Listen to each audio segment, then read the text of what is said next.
여기서 대한민국이란 나라를 세우고 어떤 정책을 펼칠 것인가 5가지 중요한 정책의 방향을 결정합니다.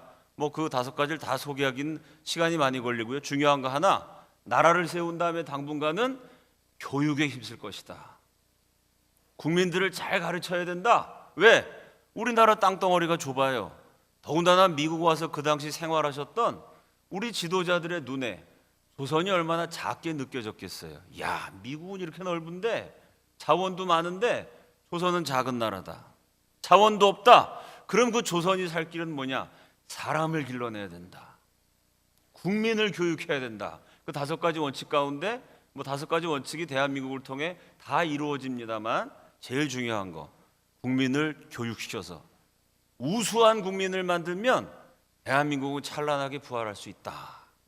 바로 이곳 필라델피아에서 우리 민족의 선각자들이 결정합니다. 그 정책을 그대로 펼친 결과 오늘날 세계 5대 공업국가, 7대 무역국가, 10위권의 경제대국, 2차 세계대전 끝나고 신생 독립한 140개국 가운데 유일하게 산업화에 성공하고 유일하게 절대 빈곤에서 탈출하고 유일하게 민주화에 성공한 나라, 대한민국의 정신적 기초가 바로 이곳 필라델피아에서 놓여집니다. 이 유서 깊은 우리 민족사의 성지에서 사랑하는 교포 여러분 한 분 한 분 뵙게 돼서 너무 기쁘고 반갑고 감사합니다.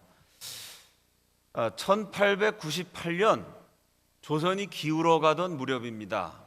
누가 봐도 조선의 멸망은 돌이킬 수 없는 사실로 되어가고 있었습니다. 이대로 가면 나라 망한다. 나라 망하면 국민들의 삶은 비참해진다. 우리 민족의 선각자들이 아주 다급해집니다. 조선이 일본한테 망하는 바람에요, 우리 할아버지들 69만 명이 강제 노무자로 끌려갑니다. 일본 사람들 하기 싫어하는 어렵고 힘든 위험한 노동을 하다가 4만 5천 분이나 살아서 고향 땅을 밟지 못합니다. 우리 할머니들은 더 비참해졌어요. 숫자가 몇 명인지 모르는 일본 놈들이 기록을 다 없애버려 갖고요, 증거조차 부족한 수많은 조선의 딸들이 종군 위안부로 끌려갑니다. 제가 대학에서 역사 가르치면서 종군 위안부의 삶을 추적해 봤습니다. 할머니들 한 분 한 분의 삶을 뒤적여 봤어요. 깜짝 놀랐습니다. 왜냐하면 저는 일본 놈들이 조선의 처녀들 잡아간 줄 알았습니다. 그게 아니었어요. 제가 연구했던 제일 어린 종군 위안부가 13살, 지금으로 치면 초등학교 6학년입니다. 어린 소녀를 잡아갖고 갔어요. 이 어린 소녀가 하룻밤에 상대했던 일본 남자 제일 많은 날이 36명입니다. 여러분, 초등학교 6학년짜리 여자애입니다. 이 소녀가 남자 36명, 보통 남자입니까? 군인입니다. 평시가 아니라 전시죠? 사람 찌르고 총 쏘고 죽이고 사람 죽이다가 온 피를 뒤집어 쓴 36명의 남자를 하룻밤에 상대했으니 얼마나 무서웠겠어요. 여자로서 얼마나 수치스럽고 끔찍합니까? 그거 맨정신으로 못해요. 13살 소녀가 술을 마시기 시작해요. 술 기운으로 위안부 생활 버텼는데 알코올 중독이 됩니다. 그러니 술 마셔도 취하지 않죠? 마약에 손을 대요. 알코올과 아편의 힘으로 1년 6개월 종군 위안부 생활을 합니다. 그러다가 15살 생일을 3개월 앞두고 목을 매서 위안소에서 자살을 해요. 그 소녀의 짤막한 생애를 6살 때 뭐 했고 7살 때 뭐 했고 8살 때 뭐 했고 1년 단위로 14년 9개월의 인생을 제가 추적해 본 적이 있습니다. 그러면서 나라가 얼마나 중요한가 깨달을 수 있었어요. 여러분, 우리 할아버지들이 왜 강제 노무자로 끌려갔을까요? 우리 할머니들 왜 종군 위안부 돼야만 했을까요? 그분들은 죄가 많으셔서, 그분들은 하나님 앞에 엄청난 죄인들이기 때문에 그 고생을 하셨고요. 저와 여러분은 의인이니까, 죄가 없으니까, 우리는 착하니까 적어도 종군 위안부로 끌려가야 되는 큰 잘못은 없으니까. 여러분, 우리 할아버지 할머니들은 죄가 많아서 그 고생을 하시고, 저와 여러분은 죄가 없어가지고 부강한 대한민국의 번영을 누리고 있는 걸까요? 그렇지 않습니다. 우리 할아버지 할머니들이 고생한 이유는 하나, 나라가 없어서 그렇습니다. 나라가 국민들을 보호해주는 울타리가 되어주지 못해서 죄 없는 그분들이 인간 이하의 고통과 수치를 겪어야만 했습니다.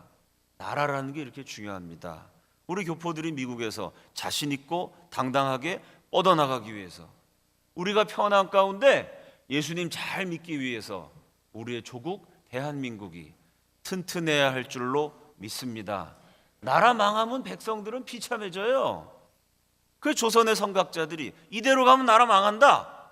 그 죄 없는 백성들 억울하게 되니까, 고통스러워지니까 저 백성들을 구하기 위해서는 어쩔 수 없다. 비상수단을 쓰자. 혁명을 모여야 합니다. 고종황제 쫓아내자. 저분이 황제로 다스려 갖고는 이 나라 멸망을 막을 수가 없다. 자, 그러면 고종을 쫓아내고 누구를 새로운 임금으로 세울까? 혁명가들이 의논을 하는데 대담한 주장이 나옵니다. 왕을 세울 필요 없다. 다른 사람 왕으로 세워봤자 똑같다. 더 이상 왕이 나라를 다스리던 시대는 지났다. 우리 조선도 왕이 아니라 대통령을 뽑아야 된다. 미국처럼 법치주의를 해야 된다. 대통령이라도 법을 어기면 감옥에 쳐놓고 대통령이 정치 잘못하면 떨어뜨리고 다음번 선거에 새로운 사람 뽑는 미국식 민주주의 국가를 세워야 우리나라가 부강할 수 있다. 아무도 생각하지 못했던 임금을 갈아치우려고 그랬는데 임금이 아니라 아예 왕정제도 5,000년이나 내려온 우리 민족의 정치 시스템을 완전 뜯어고쳐서 민주주의 국가, 미국식 법치주의, 의회제도, 대통령 제도를 주장한 대담한 선각자가 있었습니다. 그가 누구냐면 그 당시 23살에 조선 최고의 천재 청년 이승만이었습니다. 그래서 선각자들이 왕정 폐지, 민주정, 공화정을 추진하는 혁명을 추진하다가 고종 황제가 보낸 스파이한테 잡힙니다. 임금 쫓아내려고 그랬으니까 이건 무서운 죄인이죠. 역적 이승만 사형 선고를 받고 조선의 중죄수만 가두는 한성 감옥에 갇히게 됩니다. 한성 감옥에 들어가면요, 일주일 지나지 않아 이빨이 흔들흔들 위장에 탈이 나요. 왜냐하면 죄수한테 밥을 주는데 애초에 밥을 지을 때부터 쌀 반, 모래 반, 쌀 반, 나무 껍질 반, 모래로 만든 쌀 알을 씹어야 하니 치아가 상하고 위장에 탈이 나는 건 당연합니다. 감옥이 어찌나 좁은지요? 죄수 1인당 차지하는 면적이 0.23평, 가로 85cm, 세로 85cm 정도입니다. 여러분, 가로 세로 85cm 정도 되는 면적이면요, 여기 앉아 계신 아무리 날씬하신 분도 누울 수 없습니다. 다리를 뻗기조차 좁겠죠. 그냥 웅크리고 있어야 되는데요, 그냥 웅크리고 있는 게 아닙니다. 목에는 무게 10kg의 칼을 써요. 칼이 뭔지 아시죠? 이 무거운 널빤지, 나무 토막 10kg짜리를 목에다가 턱 매달아 놓습니다. 손에는 수갑으로 묶어요. 다리는 족쇄로 채워요. 등은 쇠사슬로 칭칭 감아요. 이렇게 꽁꽁 묶인 채로 좁은 공간에 꼼짝없이 앉아 있으면 머리끝부터 발끝까지 파리, 모기, 빈대, 찐득이, 바퀴벌레, 벼룩, 가끔씩 쥐가 와서 온몸을 물어 뜯어요. 한 이틀만 지나면요, 벌레란 놈이 얼마나 깨물어댔는지, 피를 빨아댔는지 피자국 때문에 하얗던 옷이 빨갛게 변해요. 밤에는 고문실로 끌고 갑니다. 빨개 벗기고 성희롱, 성추행, 성고문을 가해요.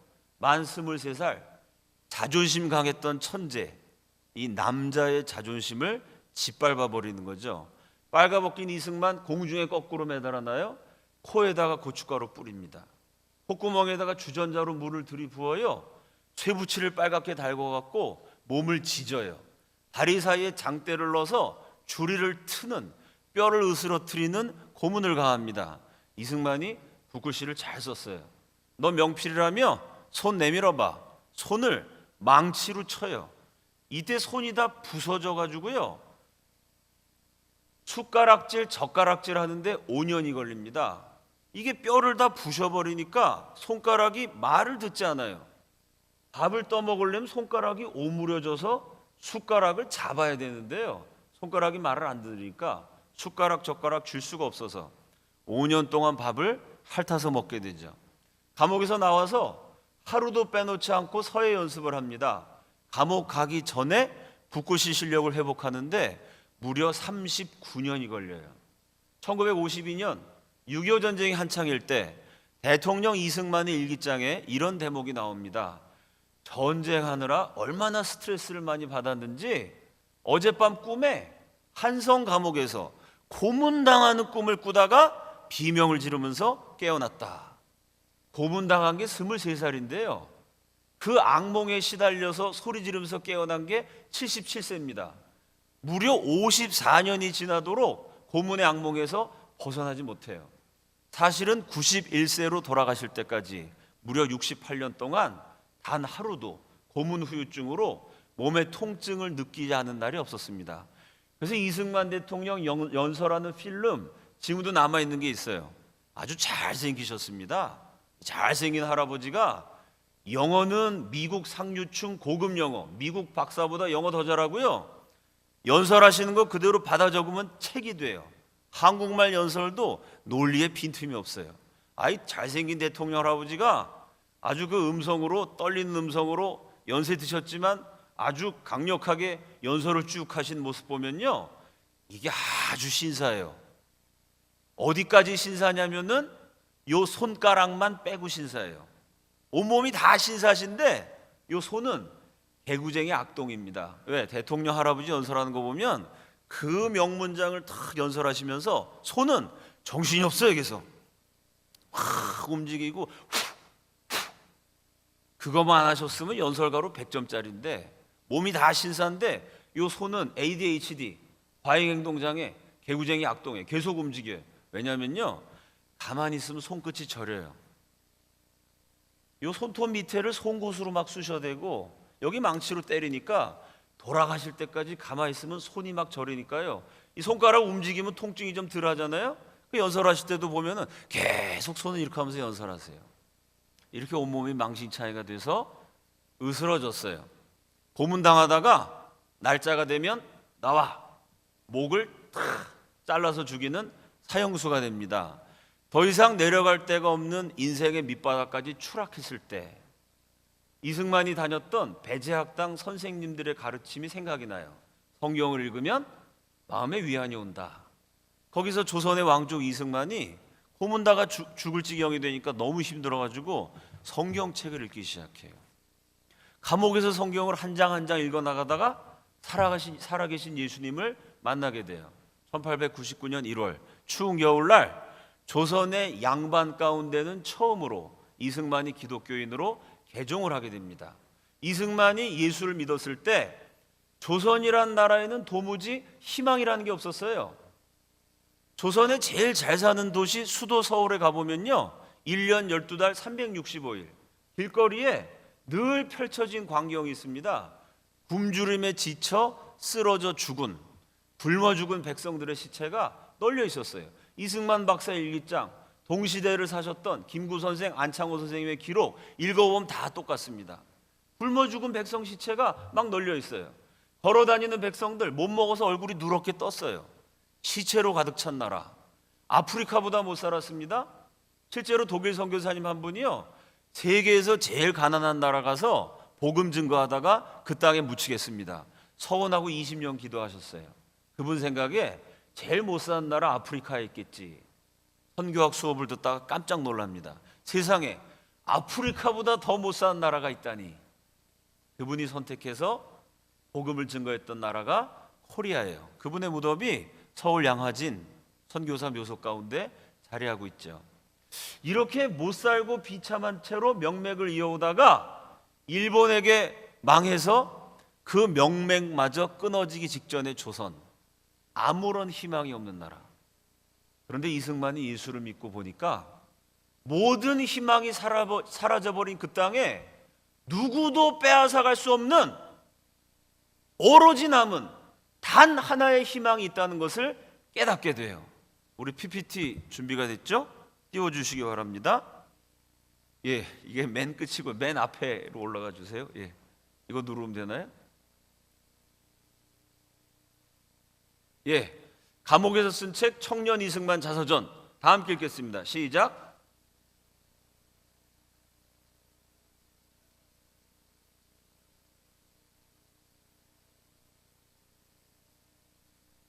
모든 희망이 사라져버린 절망의 땅 같지만 그 조선에 오로지 남은 하나의 희망이 있다는 거예요. 그거는 한국 사람을 개선시키는 것이고, 한국 사람을 향상시키는 것이고, 한국 사람을 발전시키는 것이고가 아닙니다.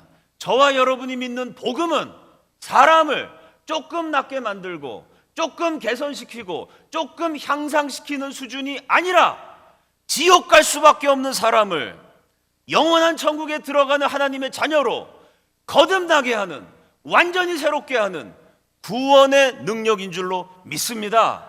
한국 사람이 예수 믿고 거듭나야 한다는 거예요. 하나님께 기도하는 백성이 되면, 예배하는 결례가 되면, 그래서 사람의 힘이 아니라 하나님이 다스려 주시는 나라가 되면 멸망하는 식민지 조선은 찬란한 대한민국으로 부활할 수 있다. 그걸 23살 이승만이 감옥에서 깨달아요. 예수만이 이 민족의 희망이다. 그리고 이렇게 썼습니다. 그 길은 기독교 교육이다. 여러분, 이 한마디에 무게가 천금이에요. 이 한 줄이 이승만의 천재성과 탁월함을 보여주는 대표적인 구절입니다. 왜 그러냐면요, 이승만 대통령과 동시대를 살아갔던 우리 민족의 수많은 애국자들, 그분들의 글을 보면 우리 조선 사람 못났다고 욕하는 내용이 차고 넘쳐요. 미국은 강대국인데 조선은 약소국이다. 일본은 깨끗한데 조선은 더럽다. 왜? 조선 사람 못났으니까. 조선 사람 열등하니까. 이런 저열하고 게으른 민족에게 희망이 없다. 그래서요, 민족 개조론이 유행을 해요. 이 민족 뜯어 고쳐야 된다는 거예요. 이 민족성 가지고 제대로 된 나라가 될 수가 없어요. 그 민족 개조론을 일본 사람이 얘기한 거 아닙니다. 우리 민족의 성각자, 우리 국사교과서에 나오시는 위대한 인물들이요, 그럴 만도 하지 않아요? 굶어 죽은 사람 시체가 널려 있고, 관리들 지도자들은 부정부패 착취하고요, 그러다 나라 망하니 그 무슨 소망이 있겠어요? 이 열등한 민족 망할 수밖에 없다. 이 민족 뜯어 고쳐야 된다. 다른 분들의 글은 전부 그런 내용이에요. 이승만 대통령은요, 32,000점의 문헌을 남겼어요. 무슨 일을 하든지 기록을 남깁니다. 이승만 대통령과 동시대를 살았던 독립수사들이 남긴 글 다 합친 것보다 이승만 박사 혼자서 남긴 글이 훨씬 더 많아요. 근데 그 32,000점의 문헌 가운데 조선 사람 못났다, 조선 사람 열등하다, 그러니 나라가 망하지, 조선 사람 열등하다는 내용 단 한 줄도 없어요. 조선 사람 위대하다, 우수한 잠재력을 가지고 있다, 이 조선 사람들의 가능성이 폭발하는 날 위대한 국가로 부활할 수 있다. 항상 우리 민족이 위대하다는 거예요. 아니, 그럼 그 위대한 민족이 왜 나라 뺏겨가지고 그렇게 잡혀가고 성노예가 되고 왜 이렇게 비참해졌을까요? 이승만 박사의 대답은 우리 민족성이 열등해서가 아니라 우리 민족은 우수하고 위대한데 교육이 잘못됐다는 거예요. 교육이.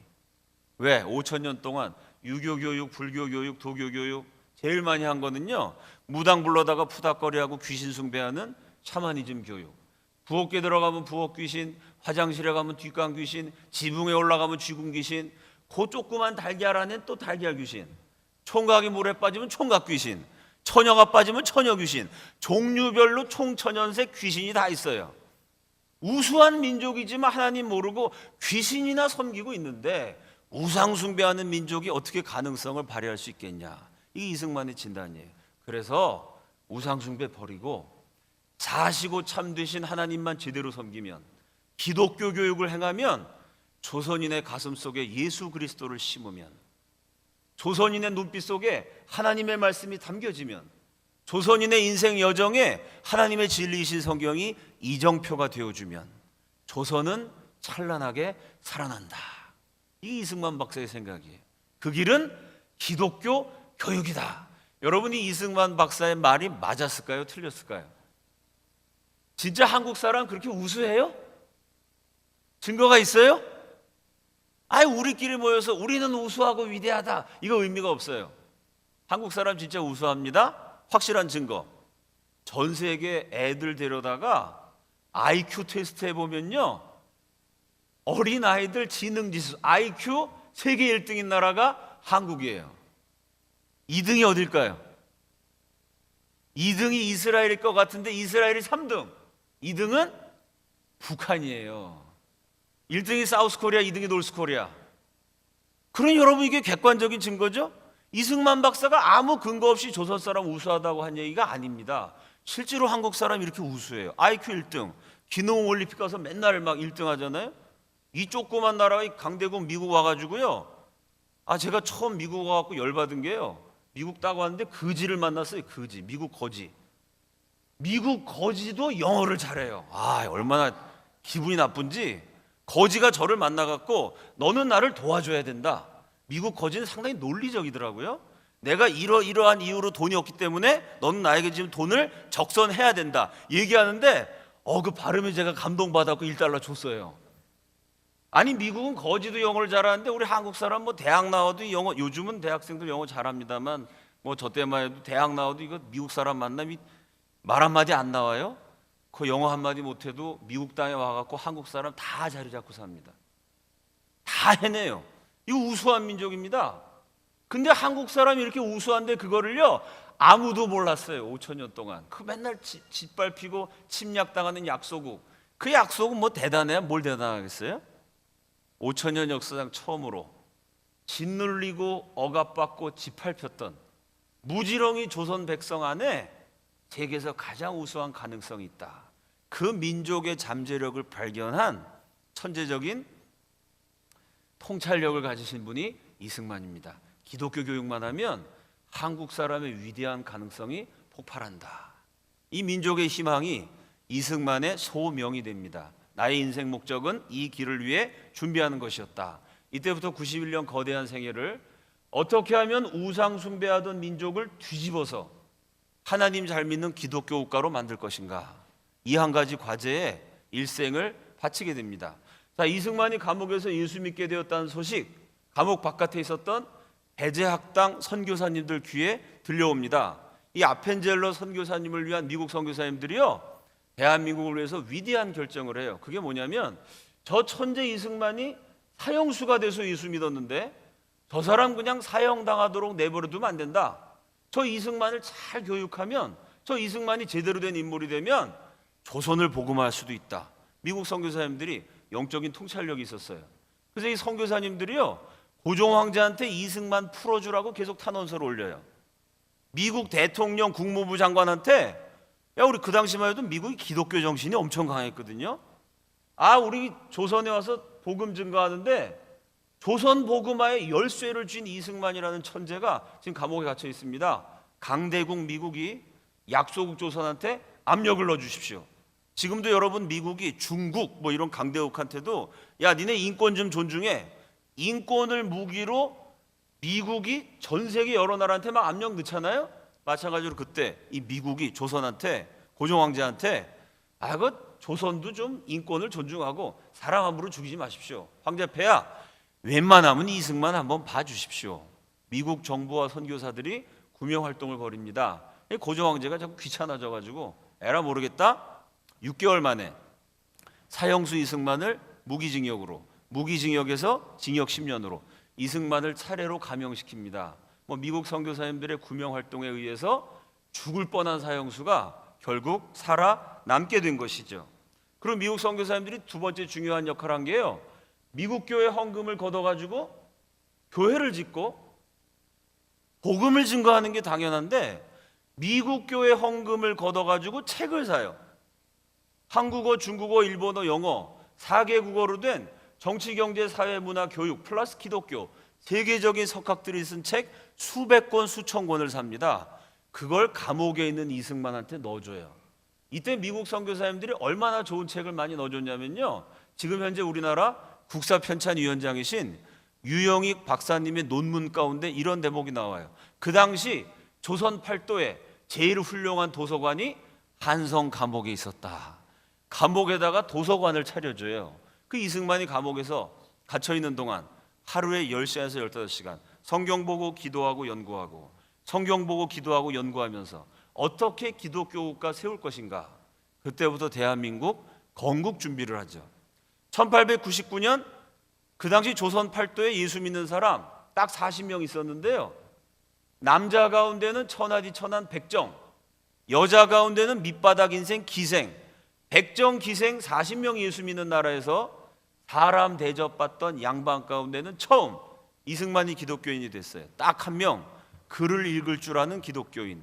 그 이승만이 미국 선교사님이 넣어준 책을 가지고 수백 권, 수천 권을 독파하면서 기독교 국가 대한민국의 청사진을 그려요.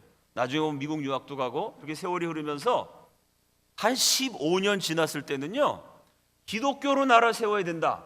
이승만의 기독교 입국론이 아주 심오해져요. 신학적인 차원으로까지 깊어집니다. 그 증거가 있어요. 이거 어느 거 눌러야 넘어가는 거죠? 이거 됐네요. 1913년 이승만이 하와이에서 출판한 책, 일본 놈들이 한국 교회를 얼마나 잔인하게 박해 있는지를 그대로 쓴 한국 교회 핍박, 우리 교회사의 명저입니다. 거기서 이렇게 얘기해요. 하나님이 한국 백성을 이스라엘 백성같이 특별히 택하여, 구약시대 하나님이 이스라엘을 선택하신 것처럼 20세기 하나님이 코리아를 선택하셨다. 그래서 평양은 제2의 예루살렘이다. 이런 얘기 들어보셨죠?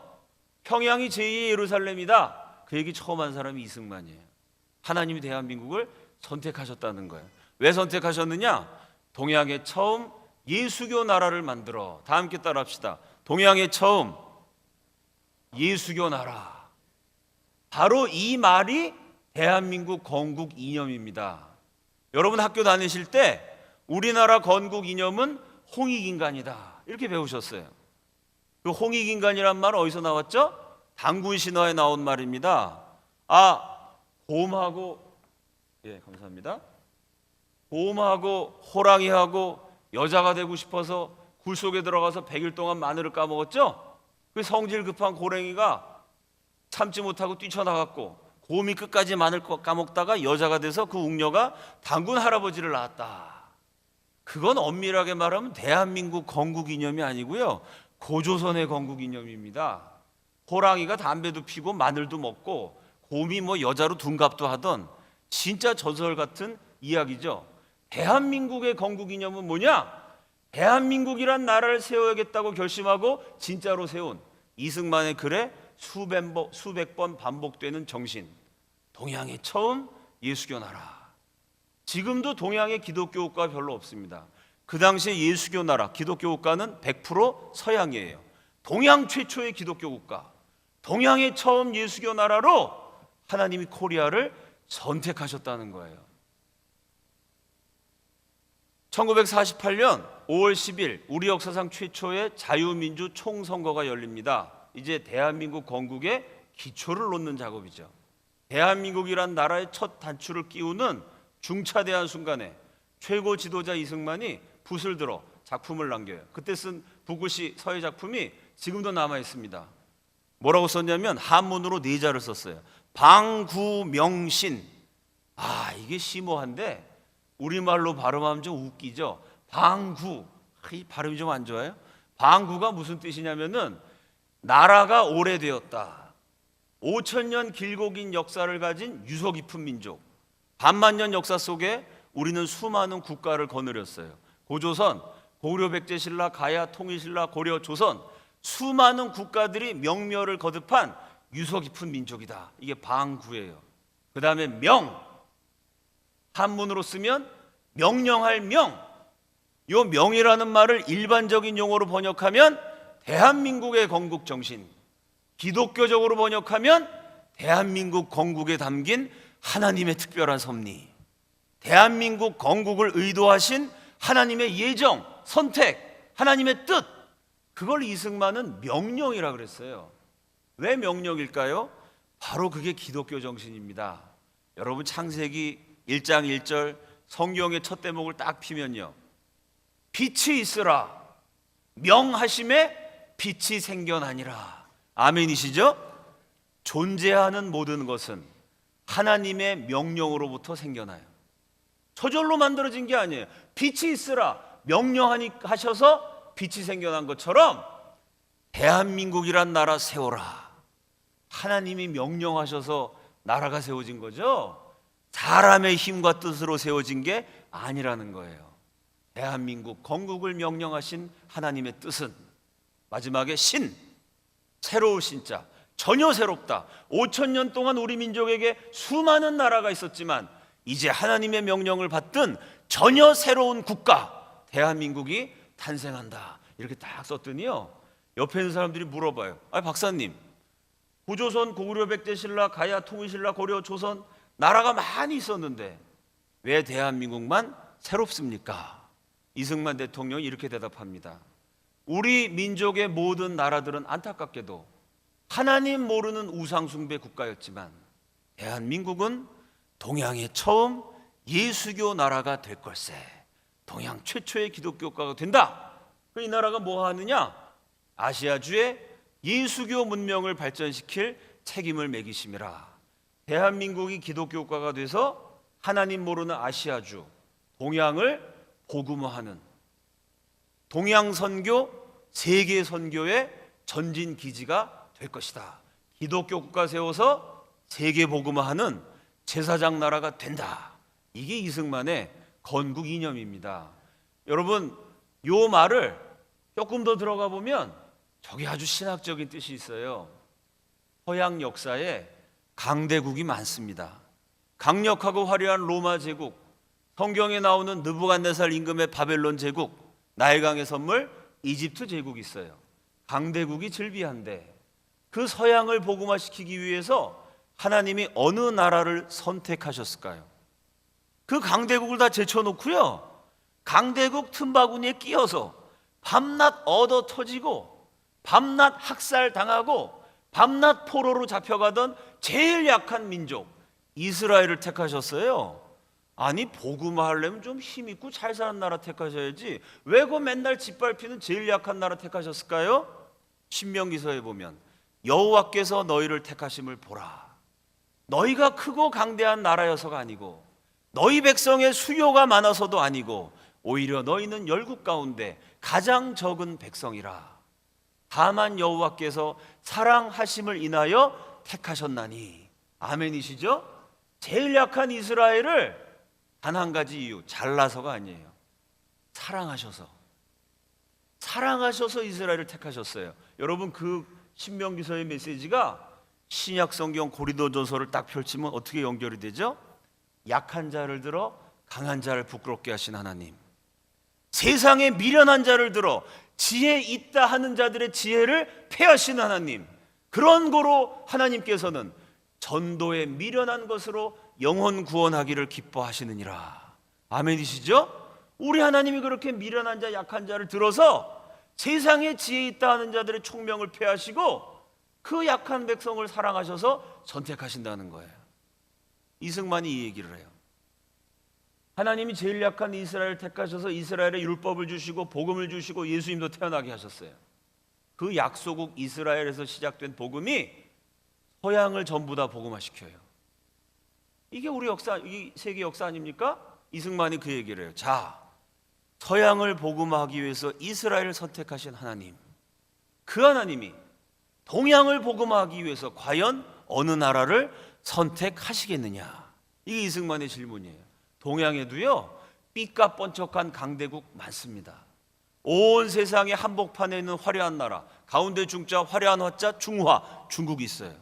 잔인한 군대를 가진 일본, 철학과 종교의 발상지 인도, 세계를 휩쓴 징기스칸 기병대 후에 몽골, 동양에도 강대국들이 줄 서 있는데요, 하나님 그 강대국 제쳐놓으시고 강대국 틈바구니에 끼어서 997번 침략당한 나라, 중국한테, 일본한테, 러시아한테, 저 북쪽 오랑캐한테 민족이 생존하기 위해서 늘 무언가를 바쳐야만 했던 나라. 근데 여러분, 우리 한국이 무슨 자원이 많습니까? 땅덩어리가 넓어요? 강대국한테 뭘 바쳐서 민족의 생명을 유지해야 되는데 그나마 바칠 게 없어요. 5,000년 동안 제일 많이 바친 거 여자입니다. 여자. 작을 때는 100명, 많을 때는 10만 명씩 여자를 바치면서 생존해온 이 참 가냘픈 민족 코리아를 하나님이 사랑하셔서 선택하셨다는 거예요. 그 코리아를 동양 최초의 기독교가로 딱 만드셔서 코리아를 통해 아시아가 복음화될 것이다. 1913년에 이승만이 이런 글을 썼어요. 102년 지났습니다. 2015년 오늘 현재 102년 역사 속에 저 예언이 맞았는지 틀렸는지, 저 글대로 됐는지 안 됐는지 확인해 보죠. 첫째, 한국이 동양 최초의 기독교 국가가 된다.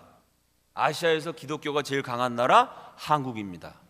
이승만이 저 글을 쓸 때는 뭐 예수 믿는 사람 얼마 없었지만 지금은 조금 줄긴 했지만 1000만 기독교인 자랑하는 아시아 굴지의 기독교 국가가 정말로 됐어요. 둘째, 그 한국을 통해 동양이 복음화된다.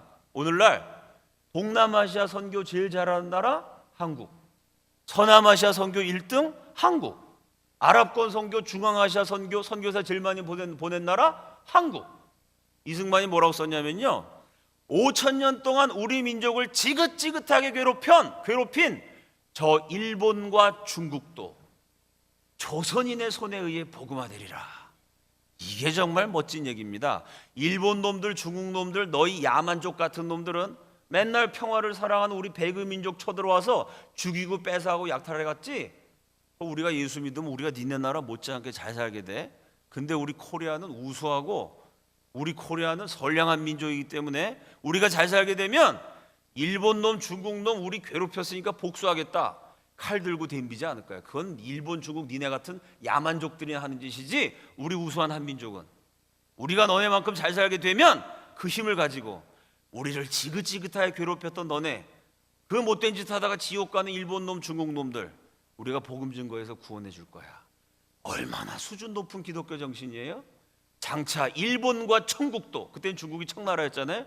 일본과 청국도 조선인의 손에 의해 복음화되리라. 이승만이 그런 걸 썼는데 지금 중국 선교 제일 많이 하는 나라 한국, 일본 선교 제일 많이 하는 나라 한국. 이승만이 기도하면서 쓴 대한민국의 청사진이 그대로 이루어졌어요. 기도하면 들으시는 줄로 믿습니다. 이렇게 넘기면 되네요. 자, 요거는 1903년 만 28세 이승만이 감옥에서 쓴 글입니다. 이때는 1899년에 예수 믿었으니까 대략 예수 믿고 한 4년 5개월 정도 지난 시점, 4년 5개월 동안 한국어, 일본어, 중국어, 영어로 된 정치, 경제, 사회, 문화, 교육, 기독교 세계적인 석학들의 책을 수없이 독파해서 이미 감옥에서 세계 최고 수준의 지성인이 된 다음에 이제 대한민국이란 나라 어떻게 세워야 되느냐, 본격적인 건국의 청사진을 써내려가는 첫 번째 그 논설입니다. 대한민국에 대한 계획을 썼으니까 이 글의 제목이요, 국가 경략, 국가를 이끄는 경륜과 지략, 요렇게 붙여야 어울려요. 국가에 대한 얘기 썼거든요. 근데 이 글의 제목이 뭐죠? 교회 경략. 바로 이게 이승만의 기독교 입국론, 기독교 건국론입니다. 나라에 대한 글을 썼는데 제목이 국가 경략이 아니라 교회 경략이에요. 무슨 뜻일까요? 국가가 똑바로 세워지려면 먼저 교회가 올바로 서야 된다는 거예요. 제대로 된 나라가 탄생하려면 먼저 교회가 튼튼하고 건강하게 세워져야 된다는 거예요. 국민들이 교회 가서 예수 믿고 예배하는 민족이 돼야, 그래야 희망이 있죠. 그래야 하나님이 축복하시죠. 국민들이 하나님도 모르고 우상숭배나 하고 있어서야 무슨 그 백성에게 희망이 있겠어요. 그래서 우리가 나라를 세워야 되는데 그 나라는 어떻게 세워야 되느냐? 국가의 근본은 교회라, 나라의 바탕은 영적이라. 이승만이 감옥에서 그런 글을 많이 써요. 그래서 이 글의 제목도 교회 경략. 자, 만 28살 감옥에 갇혀 있었던 청년의 가슴에 꿈틀거렸던 우리 민족을 향한 비전입니다. 어떤 나라가 되느냐? 세계 각국의 대한 선교사를 파송하여 야만과 미개한 인종에게 전도할진대 우리의 나중복도 크겠고 우리의 권리도 커지겠고 우리의 영광도 영국 미국같이 드러날지라. 세 가지 예언이에요. 첫째, 저 땅끝 오지에 사는 야만 미개한 인종도 전도하는 세계 각국의 대한민국 선교사를 파송하는 세계적인 선교의 대국이 된다. 이승만이 이 글을 쓸 때는요, 조선 팔도에 예수 믿는 사람 100명도 안 됐어요. 예수 믿는 사람 100명인 나라에서 전 세계 선교사를 파송하는 대국이 된다는 꿈을 가졌어요. 1903년에 이 글을 썼는데 112년 지난 2015년 오늘날 평가해 보면요, 현재 전 세계 선교사 파송 제일 많이 한 1등 국가 미국. 근데 미국은 우리나라보다 인구가 6배 많아요. 인구가 많으니까 선교사 숫자도 당연히 많죠. 인구 비례로 따지면 압도적인 선교사 파송 세계 1위의 선교 대국이 대한민국입니다. 적을 그대로 됐어요. 두 번째, 이렇게 예수 잘 믿고 선교사 많이 보내서 잃어버린 영혼 많이 구원하면 하나님이 복을 주신다는 거예요. 근데 그걸 이승만은 나중복, 이 말이 좀 이상하죠. 아니, 복을 받으려면 당장 복, 현재 복, 즉시 복. 우리 한국 사람들이 제일 많이 쓰는 말, 외국 사람들이 제일 빨리 배우는 한국말, 빨리빨리 복. 복을 빨리 받아야지 왜 나중복이라 그랬을까요? 이승만의 글에는 동양에 처음 예수교 나라 나중복, 동양에 처음 예수교 나라 나중복, 나중복이란 말이 수없이 반복돼요. 한 맺힌 단어입니다. 왜? 5,000년 하나님 모르고 우상 숭배했더니 이 우수한 민족이 이제는 다 멸망해 버려갖고 복이 지지리도 없어졌어요. 이승만이 이 글을 쓸 때 평균 수명 37세, 유아 사망률 60%가 넘어요. 여러분, 사람이 37살밖에 못 산다는 게 끔찍하지 않습니까? 어머니들이 애를 10명 낳으면 6명, 7명이 2살 되기 전에 죽어요. 예수 안 믿었더니 현재 복은 지지리도 없지만, 그러나 우리가 이제라도 정신 차리고 예수 믿으면 우리의 후손은 나중 복을 누릴 것이다. 그 나중 복이라고 썼어요. 여러분, 대한민국이 진짜 나중 복을 받았나요? 객관적인 증거, 20세기에 두 가지 면에서 한국이 세계 1등 했습니다. 첫째, 기독교 성장률 1위, 영적인 축복을 받았어요. 두 번째, 경제 성장률 1위, 나라 세우고 65년 만에 경제 규모가 1만 5천 배 성장한 인류 역사 7,000년의 신기록 기네스북에 올랐어요. 영적인 축복과 물질적 축복을 다 받았습니다. 평균 수명 37세였던 나라가 지금 82세입니다. 그런데 한국의 어르신들한테 82세 되신 분한테 아유, 평균 수명 살 만큼 사셨네요. 이름은 뺨 맞죠? 평균 수명 82세지만 82세까지 살려는 분은 아무도 없어요. 한국에서 요새 보험 상품 나오면 100세까지 보장해 드립니다. 100세 시대가 됐어요. 이게 복 받은 증거 아니에요? 평균 수명 30세였던 나라가. 그 어느 장로님이 저한테 어르신들 사이에 이런 말이 유행이래요. 9988124 들어보셨어요? 9988 99세까지 팔팔하게 살다가 12, 그래도 죽기 전에 하루 이틀은 예의상 알아줘야죠. 12 하루 이틀 앓다가 4 3일 뒤에 천국 간다. 최근에 평균 수명이 자꾸 늘어나갖고 이 농담이 바뀌었어요. 9988123 99세까지 팔팔하게 살다가 12 하루 이틀 앓고 3일 만에 부활하사 100살을 채운다. 우리 선조들이 기도하면서 꿈꿨던 나중 복을 우리 후손들이 부강한 나라에서 현재 복으로 받아 누리고 있는 줄로 믿습니다. 나중 복도 크겠다. 이루어졌어요. 세 번째, 세계 꼴찌 조선이요, 세계 1등하는 우리의 영광도, 조선의 영광, 코리아의 영광이 영국, 미국같이 드러날지라. 그 당시 영국, 미국은 세계 1등 영광스러운 나라, 조선은 아무런 빛도 이름도 없던 비참한 나라. 근데 조선이 미국처럼 유명해지고 잘 살게 되고 많이 알려진다는 거예요. 여러분, 그 미국에서도 괜찮은 이 펜실베니아 유서 깊은 필라델피아 사시는데요, 미국 사시니까 한국보다 좋은 게 많으시죠? 근데 살다 보면 야, 이런 건 한국이 더 좋다, 그런 느낌 드는 때가 있으신가요? 아이, 미국은 뭐 팔 하나 부러지면 돈이 뭐 몇천만 원이 깨져요, 그죠? 의료보험 제도 같은 거, 그 한국이 훨씬 잘 돼 있지 않은가요? 물론 미국, 영국이 한국보다 좋은 점이 많고 발전된 점이 많습니다. 근데 가만히 사는 거 보면요, 한국 사람들이 돈을 펑펑 쓰는 것 같아요. 한국이 더 잘 산다는 느낌이 드는 부분도 있습니다. 그러니까 우리가 영국, 미국만큼 잘 살게 된다. 이 학자들이 1960년대만 해도요, 이승만 박사 이 글을 놓고 역사학자들이 이렇게 썼어요. 이승만이 감옥에서 고문을 너무 많이 당해갖고 정신이 좀 이상해졌다. 60년대만 해도 한국에 밥 굽는 사람이 허다했습니다. 어떻게 한국이 영국, 미국만큼 잘 살게 되겠어요? 근데 지금 2015년 현재 보면요, 어떨 땐 이거 한국이 더 잘 사는 거 아니야? 이런 생각도 들어요. 객관적인 증거가 또 몇 개 있습니다. 여자들 화장품 사는데 쓰는 비용, 한국이 미국 여대생의 3배예요. 좌우지간 돈 없어도 찍어 발라 그냥 사서. 여자들 성형 수술하는데 쓰는 비용, 그거 한국이 세계 1등입니다. 여자들이 돈이 넘쳐나가 갖고요, 돈 쓸 데가 없으니까 멀쩡한 얼굴을 그냥 밀어요. 갈라엎기도 하고. 그래서 어느 분이 그 얘기 하시더라고요. 나를 낳아주신 분은 부모님이신데 나를 만드신 분은 성형외과 선생님이시래요. 얼굴을 다 새로 만들어줘요. 미국 사람보다 화장 더 많이 하고 성형외과 수술 더 많이 합니다. 한국이 그렇게 될 거라고 누가 생각했겠어요? 우리가 예수 믿고 기도하는 나라가 되면 우리의 영광이 이같이 빛날지라. 나라 위에 기도하시면 하나님이 들으시고 그 민족을, 그 조국을 축복하실 줄로 믿습니다.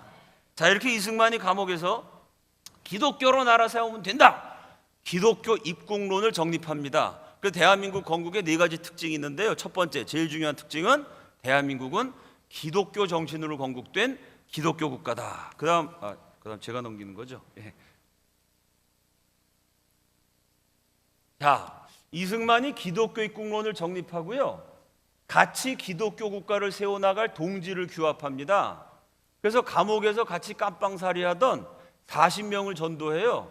그 이승만의 전도를 받은 죄수 40명이 모여서 예배를 드리고 나오면서 찍은 기념사진입니다. 저 가운데 키가 제일 큰 청년, 저분이 이승만 박사입니다. 죄수 시절의 이승만이죠. 자, 이때 이승만이 40명 전도한 게 신기록이에요. 왜냐하면 이승만이 감옥에서 예수 믿을 때 감옥 바깥 조선 팔도에 예수 믿는 사람 다 합쳐봐야 백정기생 40명입니다. 근데 이승만이 감옥에서 양반만 40명을 전도해요. 그러니 나라 전체에 있는 기독교인 숫자만큼 혼자 전도하니까 위대한 전도자입니다. 그래서 한국에 전도왕이 많아요. 고구마 전도왕, 진돗개 전도왕, 의사 전도왕, 이런 얘기 들어보셨죠? 원조 전도왕, 그 이승만이에요. 원조의 전도왕이. 그럼 이승만은 그렇게 전도를 열심히 했다 치고, 아니 감옥 밖에 있었던 미국 선교사님들은 한 20년 세월 동안 한 20여 명이 열심히 전도했는데 20년 동안 선교사 20명이 전도한 숫자가 40명, 5년 동안 신학 공부도 안 한 청년 죄수가 전도한 게 40명. 명색이 선교사가 왜 이렇게 전도 못했을까요? 말이 안 통해서 그랬어요. 아펜젤러 선교사님이 한국 딱 와서 이런 기록을 남깁니다. 한글은 세계에서 가장 우수한 글자다. 그래놓고 한 줄을 더 썼어요. 그런데 한국말은 세상에서 배우기가 제일 어렵다. 왜 어렵냐면요, 아펜젤러 선교사가 블루 하나 배우는데 한 달 걸렸대요. 파라타, 영어로 블루 5분이면 외웁니다. BLUE. 머리 좋은 사람 1분이면 외워요. 요 블루를 조선말로 배우는데 파라타, 푸르다, 시퍼렇다, 세파라타, 푸르스름하다, 푸르딩딩하다. 와, 블루가 100개가 넘어요. 한 달 내내 블루 하나 배웠어. 그 다음에 옐로우, 노랗다, 누렇다, 신노랗다, 샛노랗다, 노르스름하다, 누리끼리하다. 도저히 못 배우겠다. 너무 어려워갖고요, 블루, 옐로우 배우고 조선어 공부를 포기해요. 그리고 내가 조선말을 배우느니 똑똑한 조선 청년들이 영어를 배우는 게 빠르겠다. 배제학당 학생들에게 영어를 가르쳐요. 1년 지나니까 이 학생들이 제법 영어를 해요. 1년 후에 영어로 복음을 딱 전해.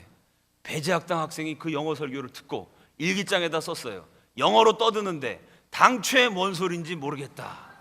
그러니까 저나 여러분이나 영어 못하는 게 유전자예요. 이게 유전자. 우리 조상도 못 알아들었어요. 그러니까 아펜젤러 선교사님이 그걸 보고요, 실제로 회개 기도를 합니다. 야, 선교사가 현지 언어를 배워야지 쉬운 길로 가려고 그랬구나. 그리고 똑똑한 과외 선생님 모셔다가 1년 동안 또 조선말을 열심히 배워요. 1년 지나니까 제법 말이 돼요. 기도를 세게 하고. 이 미국 선교사가 이번엔 한국말로 복음을 딱 전했어요. 1년 전에 당최 못 알아먹겠다 썼던 학생이 이번엔 미국 선교사의 한국말 설교를 듣고 일기장에다 썼어요. 차라리 영어가 쉽다. 미국 사람이 한국말 하니까 더 어려운 거야 이게. 이렇게 말이 안 통해서 전도가 안 되던 시절에 40명 전도한 대단한 기록이죠. 이승만의 전도를 받아 기독교인이 된 40명. 이 40명이 우리 민족의 역사와 운명을 바꿔요. 전도라는 게 이렇게 중요한 거예요. 이 40명에 대한 책이요 4천 종류가 넘게 나왔어요. 종류가 4천 종류니까 이승만 전도받고 예수 믿게 되신 분, 그분들에 대해서 후학들이 쓴 책을 다 모으면 이 큰 예배당, 글쎄 이런 예배당이 뭐 50개가 필요할지 100개가 필요할지 모르겠어요. 이 40명에 대한 책이 수없이 대한민국 서점에 가면 지금도 수없이 널려 있어요. 왜 그러냐면요, 나라가 정상적으로 잘 돌아갈 때는 그 나라 최고 애국자 엘리트가 정부 조직 내에 있겠죠. 뭐 장관도 하고 총리도 하고 애국자들이 나라 이끌어갈 때 나라가 잘 되겠죠. 근데 이때 조선이 망할 무렵입니다. 그래서 조선 정부 안에 누가 있냐? 친일파, 친청파, 친러파, 무능하고 부패한 외세를 등에 입은 간신들이 조선 정부를 장악하고 있어요. 그 간신들에게 맞서서 조선의 독립과 자유를 지키려고 투쟁했던 애국자들은 어떻게 되죠? 외세의 공격을 받아서 시국사범, 정치범이 돼서 깜빵에 갇혀 있었어요. 그러니까 이 감옥에 이승만이랑 같이 있었던 죄수들은요, 뭐 살인자, 강도 이런 사람도 있었지만 주로 정치범, 조선 최고의 애국자 엘리트들, 우리 민족의 최고 지도자 40명이 멸망해 가는 나라를 지키려고 애쓰다가 반대파에 공격받아서 한성 감옥에 갇혀 있었어요. 그 감옥에 우연히 이승만을 만나갖고 이승만의 전도를 받아 우리 민족 최고 지도자 40명이 기독교로 집단 개종하게 돼요. 이게 엄청난 역사가 되죠. 그러면 누가 예수 믿게 됐냐? 그 얘기 다 하려면 몇 년 며칠이 걸리는데요.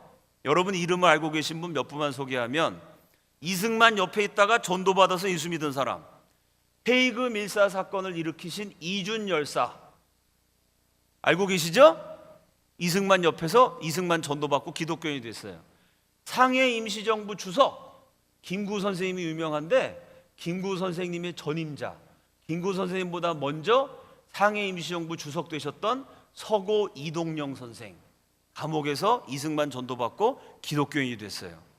조선 최고의 거인, 조선인이 가장 사랑한 교육자, 우리 민족의 위대한 지도자를 제일 많이 가르쳐낸 제일 훌륭한 스승 월남 이상제 선생 들어보셨죠?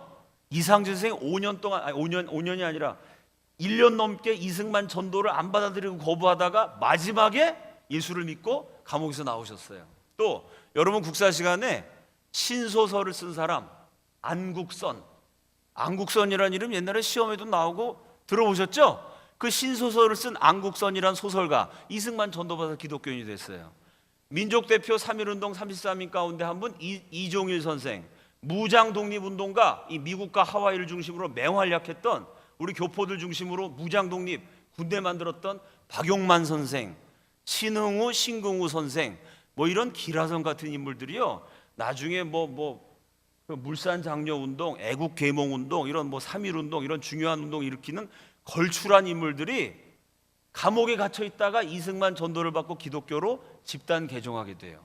거기서 그분들 하루에 10시간에서 15시간 이승만의 인도를 받으면서 성경 보고 기도하고 연구하고, 성경 보고 기도하고 연구하고, 어떻게 기독교과를 세울 것인가 고민했는데요, 그 40명이 제일 사랑한 말씀이 있어요.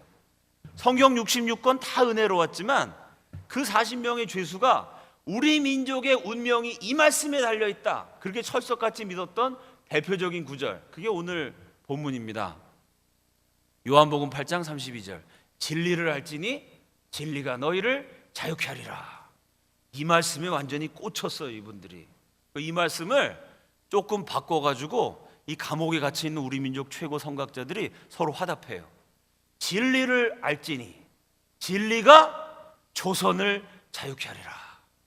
진리이신 예수 그리스도가 5,000년 이어 내려온 지긋지긋한 가난에서 조선을 자유케 하리라. 진리이신 하나님의 말씀이 나라를 빼앗겨버린 멸망의 망국의 비극에서 조선을 자유케 하리라. 예수님만 믿으면 조선이 독립국으로 부강한 나라로 자유케 된다. 이 말씀에 꽂혀가지고 40명이 감옥에서 기도해요. 하나님, 만약 이 감옥에서 살아나가게 도와주시면 제 일생을 바쳐 우리 민족에게 예수 그리스도를 증거하겠습니다. 40명이 기도했는데 2분이 감옥에서 처형당해요. 38명이 기적적으로 살아나요. 그 38명이 나와서 조선 팔도로 흩어지고요.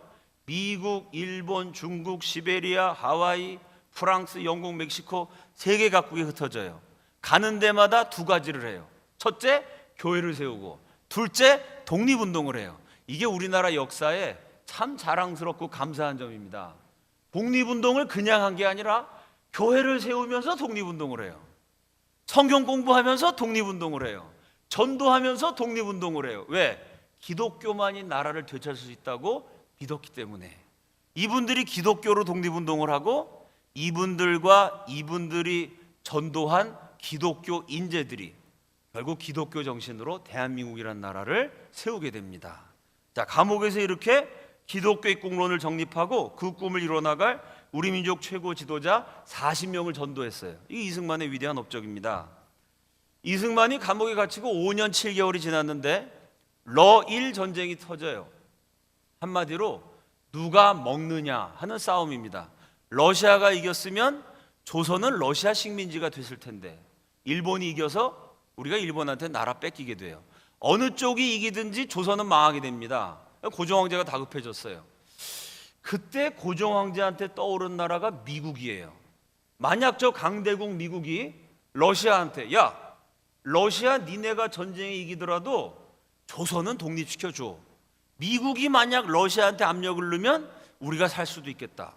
일본이 이긴 다음에 미국 일본한테 야, 너네가 러시아 물리쳤다고 조선까지 차지하면 안 돼. 미국이 조선을 보호해주면 러시아가 이기든 일본이 이기든 우리 조선은 안전하겠다. 이렇게 생각합니다.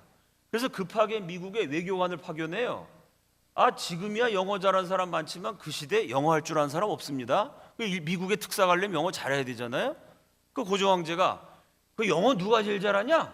물어봤더니 신하들이 이구동성으로 영어 그러면 조선 팔도의 이승만이 1등입니다. 이승만이 영어 제일 잘했어요. 그래? 걔 요즘 뭐래? 깜빵에 갇혀 있습니다. 빨리 풀어줘. 영어 잘해갖고 이 죄수가 5년 7개월 만에 감옥에서 석방돼갖고 외교관이 돼요. 고종황제의 친서를 갖고 이승만 박사가 저 뉴욕에서 조금 가면은 그 오이스터 베이라는 데 있죠. 그 오이스터 베이에 사가모 힐스 거기에 테오도 루스벨트 대통령의 별장이 있습니다. 여기 필라델피아에서 참월구하면 한 2시간 뭐 남짓 걸리겠죠. 거기 별장에 청년 이승만, 그 당시 한국 나이로 치면 30살이죠. 30살 이승만이 그 뉴욕 한인교회 세우신 윤병구 목사님이랑 같이 이 두 23세, 30세 두 아주 조선의 천재 기독교인 2분이 참 그것도 감사한 거예요, 그죠? 조선 예수 믿는 사람 없었는데 기독교인 2사람이 딱 조선 대표가 돼갖고 테오도어 루스벨트 대통령 만납니다. 그래서 조선의 독립을 지키기 위한 외교 활동을 펼쳤는데 그때 이미 뭐 미국은 러시아 일본 전쟁하면 일본 편을 든다. 가스라 테프트 미략 뭐 이런 거 들어보셨죠, 여러분? 제가 설명은 생략하고 넘어가겠습니다만 그때 조선 멸망하는 건 뭐 이미 기정사실이었어요. 결국 이승만의 외교 활동은 아무런 성과 없이 끝나요. 외교관으로 미국에 왔던 이승만은 유학생으로 눌러앉게 됩니다. 조지 워싱턴 대학 학사, 하버드 대학원 석사, 프린스턴 대학교 국제법 박사, 조지 워싱턴 하버드 프린스턴에서 학사, 석사, 박사학위를 사례로 받게 돼요. 이승만이 공부한 새 학교, 제가 설명 안 해도 여러분 미국 사니까 다 아실 거예요. 새 학교의 특징은 첫째는 세계적인 명문, 공부 진짜 잘해야 가는 학교죠. 두 번째는 공부만 잘하는 학교가 아닙니다. 조지 워싱턴 대학 출신 바람둥이 빌 클린턴 대통령, 하버드 대학원 출신 JFK, 존 F 케네디랑 지금 미국 대통령 오바마, 2015년 현재 미국 대통령이 대한민국 건국 대통령의 먼 후배입니다. 여러분 후배 나라 와서 사시는 거예요. 기죽을 필요 없습니다. 여러분 우리 건국 대통령 오바마 전 까마득한 선배. 프린스턴 대학교 나오신 분이 우드로 윌슨 대통령, 미국의 대통령을 배출한 최강대국 최고 지도자가 나온 아주 정치적으로 파워 있는 학교입니다. 그럼 여러분이 이승만이 이게 세계적인 학벌이잖아요. 이 정도 학벌을 가지려면 그 당시에는요, 지금은 뭐 미국도 하버드 대학도 숫자가 점점 늘어났습니다만 이승만이 공부할 때만 해도 대학생 많지 않았어요.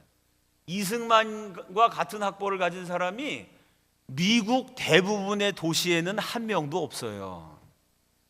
뉴욕 같은 대도시에 이승만이랑 학벌 같은 사람이 그저 뭐 손가락 안에 든 뭐 한 6, 7명 있었을까요? 대도시에나 가야 명문대학을 3개를 연달아 학사, 석사, 박사를 다 한 사람 대도시에나 가야 몇 명 있을 정도입니다. 그 이승만하고 똑같은 과정을 마친 학사, 석사, 박사 똑같은 학교 졸업한 미국인들 조사해 봤더니요, 요즘 말로 치면 뭐 1년 등록금 6만 달러, 뭐 7만 달러, 도통 명문 사립고등학교가 그 정도 되죠.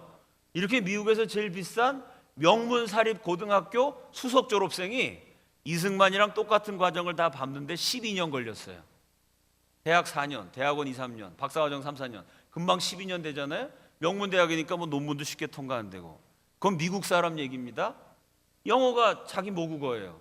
미국에서 비싼 돈 주고 저 사립고등학교 나왔어. 이승만은 감옥에 갇혀 있었거든요. 영어 사전도 없던 시절에 조선 사람이 영어 공부했거든요. 이승만은 그 과정을 5년 만에 끝냈어요. 지금도 깨지지 않는 세계 신기록입니다. 지금도 깨지지 않는.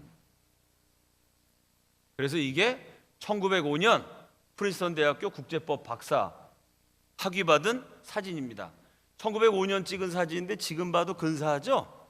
아주 미남이셨어요.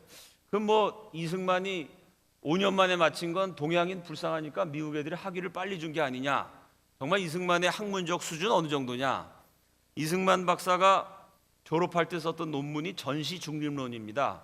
전쟁을 하고 있을 때 무역을 어떻게 해야 되느냐? 그 논문이 왜 중요하냐면, 첫째, 프린스턴 대학교에서 박사과정 심사하던 교수들이 이 논문은 뛰어나기 때문에 이걸 책으로 출판해라. 그래서 프린스턴 대학교에서 교과서로 쓰자. 이승만의 대학 논문을 프린스턴 대학교 출판부에서 책으로 출판해줘요.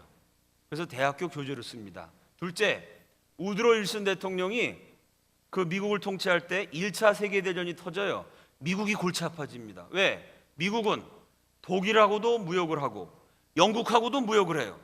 근데 독일하고 영국이 전쟁을 하니까 미국이 독일하고 무역하려고 그러면 영국이, 야, 너 미국 독일한테 물자 주지 마.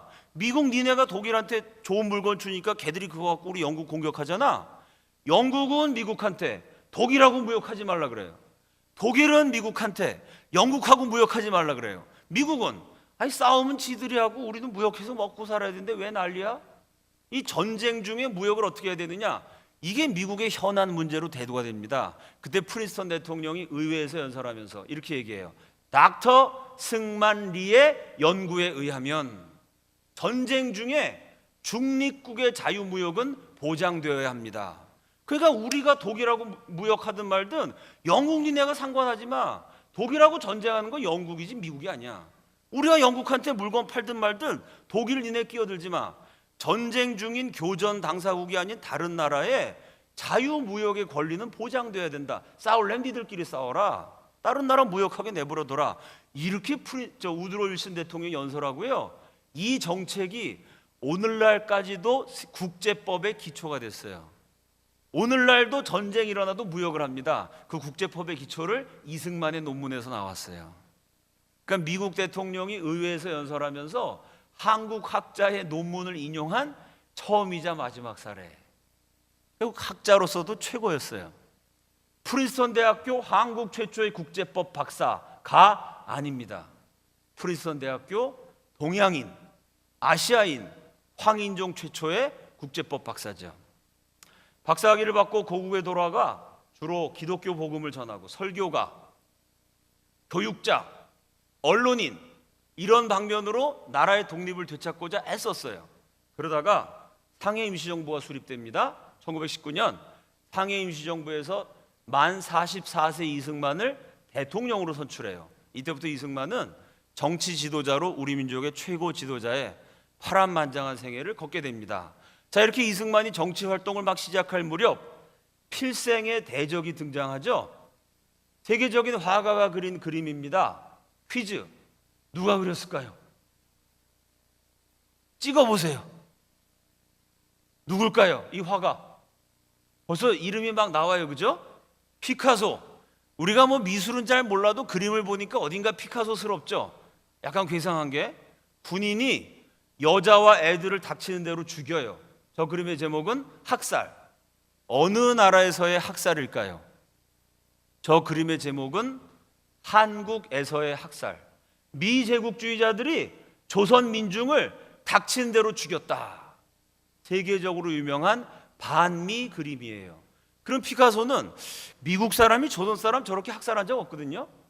근데 왜 미국이 저렇게 학살자고 제국주의라고 미국을 비판하는 그림을 그렸을까요? 피카소는 태어나서 죽을 때까지 공산당원이었어요. 공산당이라는 게 이렇게 인기가 있었습니다. 또 한 사람, 해리 덱스터 화이트, 세계적인 경제 지도자, 미국 재무부 고위 관료. 그 사람 이름은 처음 들으셔도요, 그 사람이 만든 단체 여러분이 다 아세요. 그 단체와 관련된 사건 때문에 한국을 등지고 미국 오신 분도 많고요, 그 단체 때문에 인생이 바뀐 분도 여기 있으실 거예요. 1997년 한국 경제가 휘청합니다. 무슨 사태? IMF 사태. IMF 국제통화기금, 그거 만든 사람 해리 덱스터 화이트가 소련 간첩이었어요. 미국 경제 관료였는데. 또 한 사람 엘저 히스, 그가 만든 단체 본부가 뉴욕, 사무총장이 한국인 반기문. 무슨 단체죠? 유엔을 만든 실무 책임자 엘저 히스, 미국 국무부 고위 관료. 그가 죽은 다음에, 소련이 멸망한 다음에 엘저 히스의 일기장과 소련의 기밀 문서를 대조해 보니까 엘저 히스가 미국 정부의 중요한 정보를 소련으로 빼돌렸어요. 이 공산주의자 유명한 사람 얘기하면 날 셉니다. 피카소 같은 세계적인 화가, IMF 만든 해리 덱스터 화이트, UN 만든 엘저 히스가요, 공산당원이었어요. 왜 공산당이 됐을까요? 소련이 포섭한 게 아니에요. 소련이 협박한 것도 아니에요. 스스로 공산당 간첩이 됐어요. 왜? 공산주의라는 게 말만 들으면 기가 막혀요. 사람 밑에 사람 없고 사람 위에 사람 없다. 토지는 밭갈이 하는 농민에게, 공장은 피땀 흘려 일하는 노동자들에게, 만국의 노동자여 단결하라. 우리가 얻을 것은 무계급, 만민평등의 세계 공산화요. 우리가 잃을 것은 억압과 압제의 쇠사슬이다. 이야, 공산주의자들이 쓴 이런 책을 읽어보면요, 지금도 한국 젊은 애들이 막 눈이 돌아가가지고 한국 대학마다 마르크스주의 연구에 없는 데가 거의 없어요. 책으로 읽으면 공산주의 세계에서 제일 아름다워요. 그러니 그 당시 위대한 피카소부터 시작해서 세계적인 지식인들이요, 러시아 혁명 터졌을 때 열광을 합니다. 자본주의 미국 썩어 빠졌다. 미국이 망하고 공산주의 소련이 이기는 게 역사의 정이다. 지식인들이 앞을 다투어 공산주의자가 돼요. 그때 공산주의 혁명이 터지고 일주일 만에, 그때는 공산주의 하면은 뭐 굶어 죽고 강제 수용소, 공산당이 사람 죽이고 이런지 몰랐어요. 공산주의가 진짜 좋은 건 줄 알 때, 혁명의 열기가 지구상에 퍼져나가는 불과 일주일 만에 공산주의는 반드시 망한다. 인류 최초의 항공 연설을 한 사람이 식민지 조선의 독립투사 이승만입니다. 인류 역사상 최초로 공산당 망한다 그랬어요. 왜 망한다 그랬을까요? 이승만은 세상을 영적으로 봤어요. 어떻게 봤다고요? 성경적으로 봤어요. 어떻게 봤다고요? 아니, 얼마나 세상을 영적으로 봤으면, 나라를 세우려면 정치가 중요하고 경제가 중요한데 이승만은 그게 아니래요. 종교가 더 중요하다는 거예요. 예수 잘 믿어야 좋은 나라 된대요. 이게 보통 사람들은 좀 이상한 얘기 아니에요? 아니, 국가가 제대로 되려면 정치, 경제, 사회, 문화, 교육 중요한 게 많은데 이승만은 그것보다 더 중요한 게 믿음이고 영이라는 거예요. 세상을 영적으로 봤어요. 공산당이 왜 망한다고 꿰뚫어봤느냐? 하나님은 인간을 자유롭게 지으셨다. 자유는 하나님이 주신 인간의 본성이다. 그런데 공산주의는 하나님의 뜻을 거슬려서 하나님이 주신 고귀한 선물 자유를 빼앗아가기 때문에 하나님 말씀에 위배됨으로 하나님 심판받아 망한다. 이렇게 연설했어요. 와, 이 말이 얼마나 정확한지요. 1917년에 그 연설을 하셨으니까 2015년 98년이 지난 지금 저는 매주 체험해요. 제가 주로 하는 일이 북한에서 먹을 거 없어갖고 굶어 죽어하는 사람들, 압록강 넘어 스스로 물건처럼 팔려다니는 불쌍한 북한 여자들 구출하는 일을 제가 해요. 대한민국까지 구출해서 한국 땅에 정착할 수 있도록 도와줘요. 한 사람 한 사람 구출할 때마다 저랑 같이 일하는 구출 요원이 4번이나 감옥 갇혔고요. 그 4번이나 감옥 갇힌 거 빼오느라고 고생 엄청 했어요. 지금까지 한 200명 구출했는데 200편의 영화를 찍고 200편의 소설 쓴 것 같아요. 한 사람 한 사람 그 굶어 죽어간 사람 빼낼 때마다 얼마나 이게 위험하고 어렵고 우여곡절이 많고 간증이 되는지요.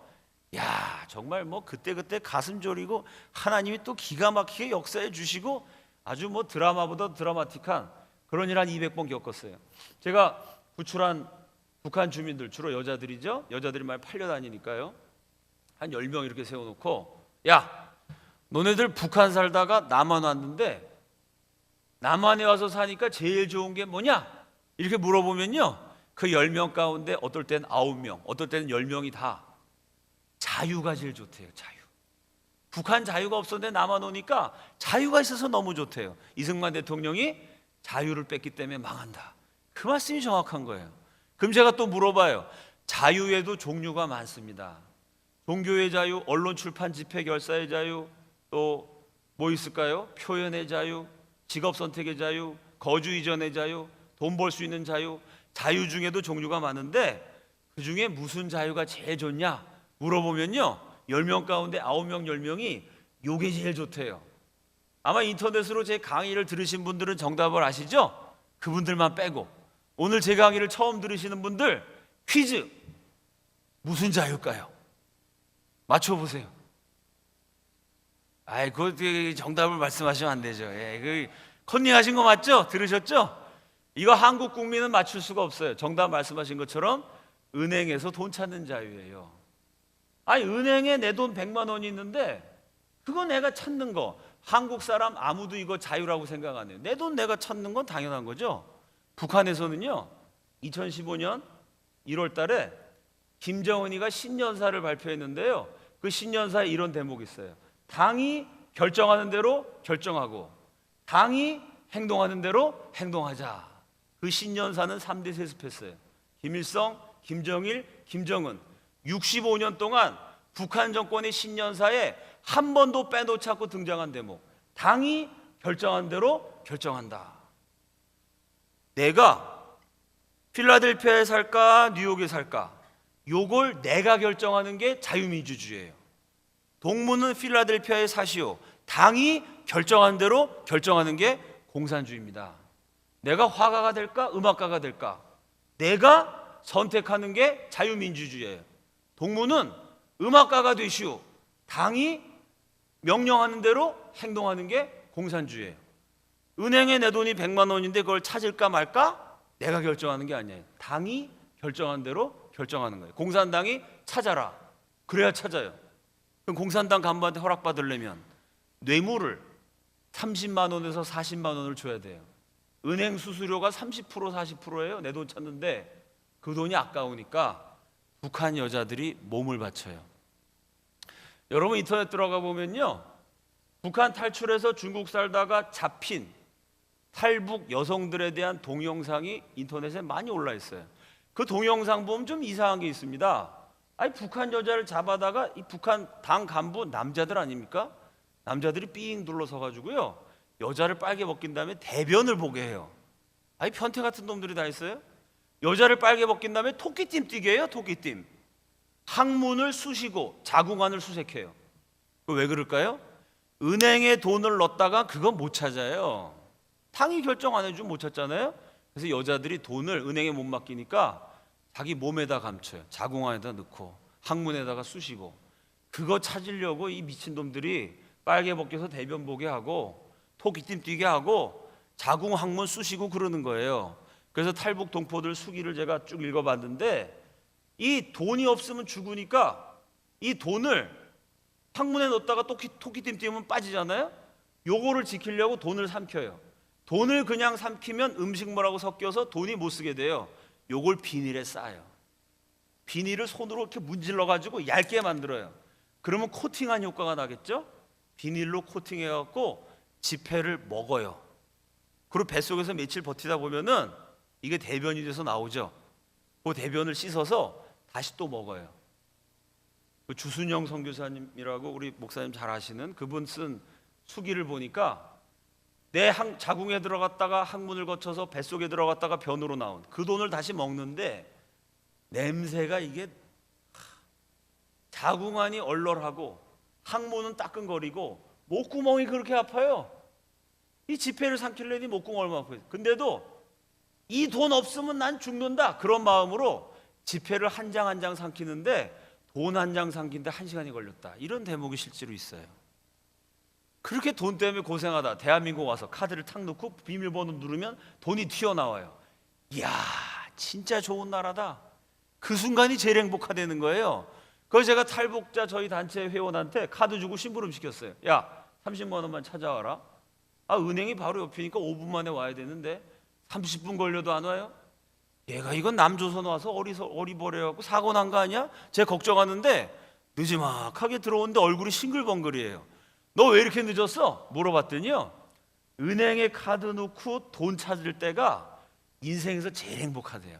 내가 이 돈 항문에 쑤시고 입에 삼키고 뺏기고 이랬는데 이거 마음대로 찾으니 얼마나 기뻐요. 근데 여러분 생각해 보세요. 카드를 넣고 찾으실 금액 30만 원 이렇게 누르면 30만 원이 한 번에 탁 튀어나와서 한 번만 행복하잖아요. 이 행복을 오래 누리고 싶어서 찾으실 금액 10,000원 10,000원 나오면 야 좋다 10,000원 찾고 기분 좋아서 동네 한 바퀴 돌아 다시 가서 찾으실 금액 10,000원 야 행복하다 또 한 바퀴 돌고 돌아. 탈북자들이 대한민국 오면요 5달 6달은 10,000원 단위로 찾아요. 11시에 가서 10,000원 찾고 시간 딱 봐서 12시에 가서 10,000원 찾고 시간 지켜가면서 10,000원씩 찾는 사람도 제가 봤어요. 자유를 주지 않기 때문에 공산당은 망한다. 이승만 박사의 예언이 얼마나 천재적인지 정확한지를 보여주는 대목이죠. 이래서 대한민국 건국의 두 번째 특징, 첫째는 기독교 국가, 두 번째는요 반공국가예요. 미국도 30년 동안 친공이었어요. 30년 동안 공산당이랑 친하게 지냈어요.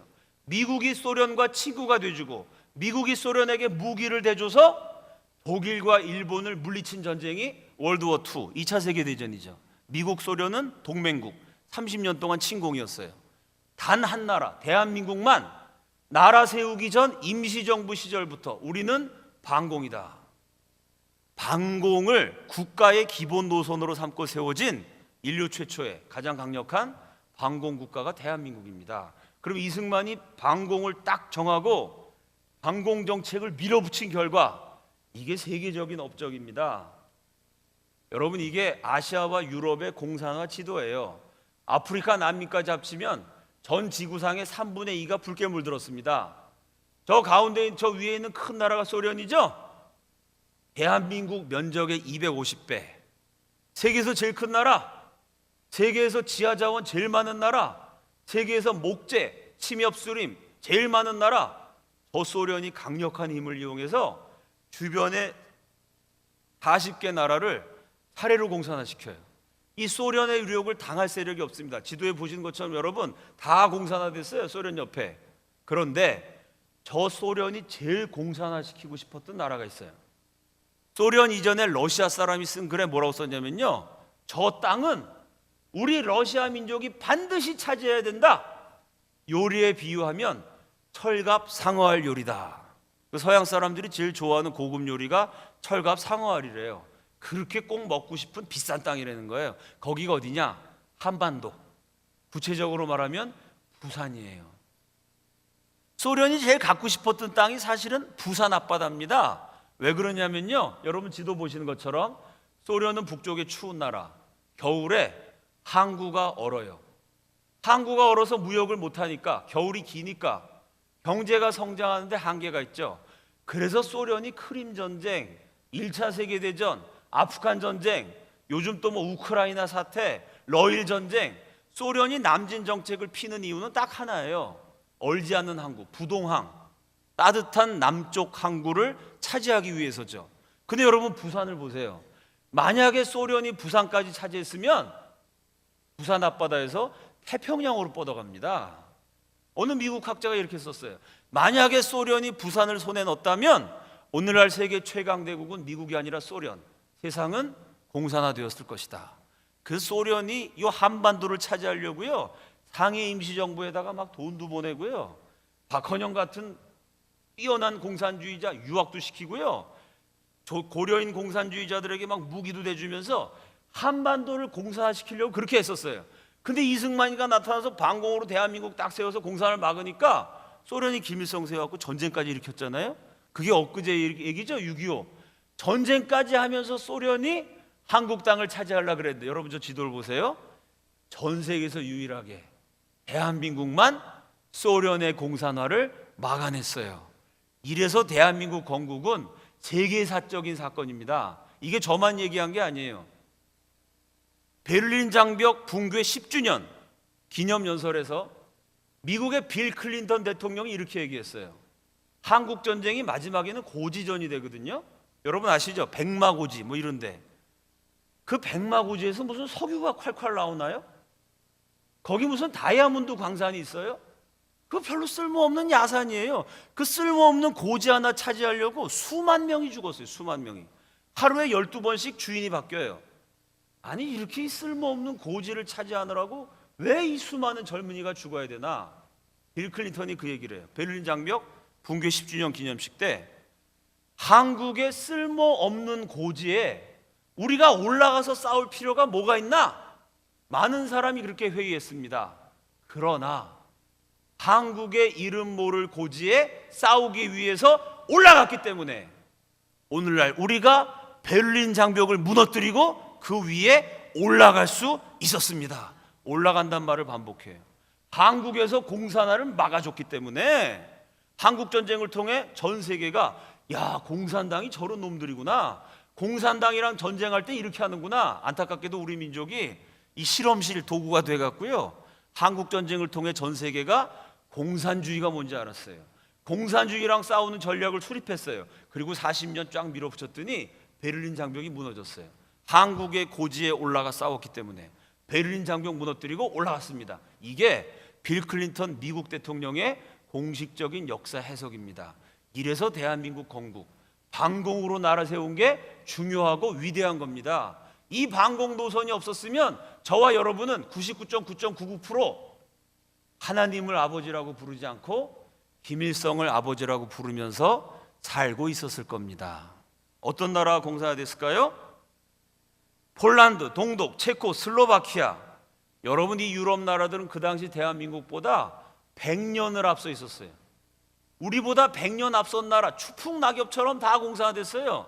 폴란드, 동독, 체코, 슬로바키아, 헝가리, 러시아, 우크라이나, 리투아니아, 라트비아, 에스토니아, 벨로루시, 몰도바, 세르비아, 몬테네그로, 보스니아, 헤르체고비나, 마케도니아, 크로아티아, 슬로베니아, 알바니아, 루마니아, 불가리아, 아제르바이잔, 체첸, 아르메니아, 그루지아, 북한, 중국, 베트남, 라오스, 몽골, 캄보디아, 미얀마, 카자흐스탄, 우즈베키스탄, 키르기스탄, 타직스탄, 투르크메니스탄, 다게스탄.